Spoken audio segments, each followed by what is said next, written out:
Don't play with fire. Prime Minister Takaichi's statements are shocking and will really push the situation into an abyss as far as Japan is concerned. Because you are talking about Japan getting involved militarily against China? Come on.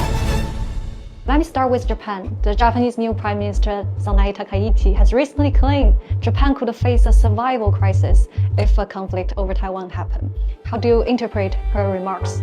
I think Prime Minister Takaichi's statements are shocking and will really push the situation into an abyss as far as Japan is concerned. China has responded very strongly, but many Western critics say China is overreacting. Do you think China is overreacting? Do they want to wait for another bombing of Pearl Harbor by Japan? Do they really want to suffer the consequence of another surprise attack by Japan? Japan did this many times. So wake up, those people who have any complacency, for example. They either don't know history or they never read the international treaties or the international agreements. And if they do not know all the mistakes and all the criminal intent of Prime Minister Takaichi, then they do not qualify to even open up their mouth in this world, because they will mislead the world. They will lead to the repetition of another bombing of Pearl Harbor. That is the serious moment we are facing with. How likely is Japan to get involved if the mainland moves towards reunification? Wake up. Anyone in Japan, never indulge in that fantasy. It's a fantasy. It's not reality. How can Japan today imagine they can involve itself militarily against China? That will be the most serious crime you can ever think about. That is exactly what the Chinese government has been warning Japan. Don't play with fire. Because you are talking about Japan getting involved militarily against China? Come on. Let me tell you, the unconditional surrender instrument of Japan has no time limit. And they will never be allowed to launch another war or getting involved militarily against China. Because, never forget this, Japan is a surrendering country.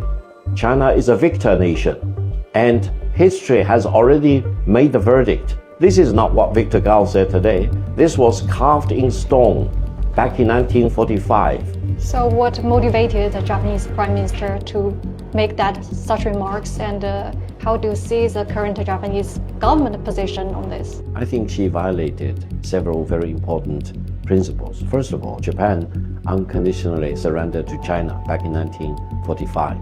And in the surrender instruments, Japan undertook several commitments, and she is in complete violation of the unconditional surrender conditions that Japan entered into with China back in 1945. Secondly, Japan constitution now specifically prohibits formation of a Japan military. Japan is only allowed to have self-defense forces, and there are specific provisions prohibiting dispatching the self-defense forces outside of Japan on combative missions. Therefore, Prime Minister Takaichi is in violation of that constitutional provision. In that sense, she is a criminal under Japanese law. Now, the third very important thing is that Japan actually offered to normalize its diplomatic relations with China back in 1971. Japan specifically recognized and acknowledged that there is only one China and Taiwan is part of China. So Japan has nothing to do as far as Taiwan is concerned, because Taiwan being recognized by Japan ever since 1971 as being part of China is completely an internal matter of China. Fourthly, there is another very important document, that is the United Nations Charter, which contains very specifically a clause about the enemy state. And Japan was an enemy state as far as China is concerned. And what Prime Minister Takaichi did recently is tantamount to pushing for triggering that enemy state provision, which will enable China to strike militarily at Japan without prior consultation with the Security Council of the United Nations. That means this Prime Minister Takaichi is really changing the nature of the situation and pushing the situation in the direction of war. And this will really be a scourge in this part of the world.